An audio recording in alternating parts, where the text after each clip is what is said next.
نازت عاشق ترم کرد خنده لبها از دل بدرم کرد وقتی نبودی دل رو نبودم او چی میگن؟ اگه تو مرا دوست میداری؟ یعنی دوستت میدارم کن خیلی با نقل عقل دا طوری نمیایم تو چی؟ سندک نیا تو چی خواهی؟ من یک زیل دوست میدارم کی؟ این همه علفای نمجه را دونچین که با او دوست داری من نمیرسم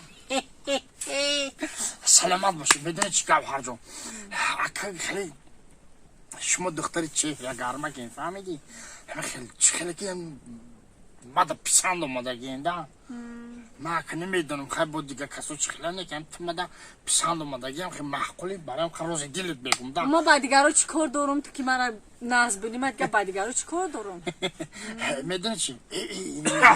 سفید ما میسا خیزیم نحرمتی نشو چاکلی باشه بگی خود بسازی سلامتی خوبه دختر همه طرفات رحمت صحبت کردیسیم عاشق ده عاشق جوانی همین میگه که گل دوست ندار همین گل دوست ندار میگه گل هر بهار میآید همین جوانی را دوست دار میگه در دنیا یک بار میآید فهمیدی ما کی وقتی هم تمیزگر و قطعا یک دختر همین 6 تایی همین جدا محله که وقتی که من جوان بودم که 6 تا 7 تا عاشق دختر قطعی عاشق بودم فهمیدی 6 تا 7 تا عاشق قطعی بودم فهمیدی نورمیتش بازور قبول کرد خشم بعد نه بیشی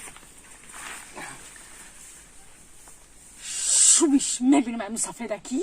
اونم اون مسافده میگم شومیش میبینم کی؟ چی با شومش اخی میبینم؟ ندیدی چی گفته استه؟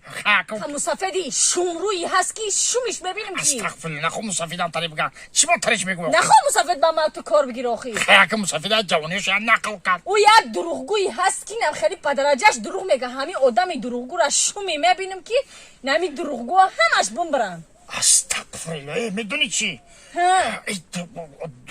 شما دا اولادی داره کی؟ اینه مسافد بگن شما دا بابی ما بابیشه بابی کلانشه با باباشه بابی کلانشه هیچ خشی نداره همه که یک رگ پیمان هسته تموم با میگو که دروغگو بمبرتن بمبرن ها دروغ نگن اخی راست میگو اصل جان خوز جان سری وقت استغفرالله بگو چی با؟ اگر دروغگو بمبرکو دا اولادان خود تو میمونی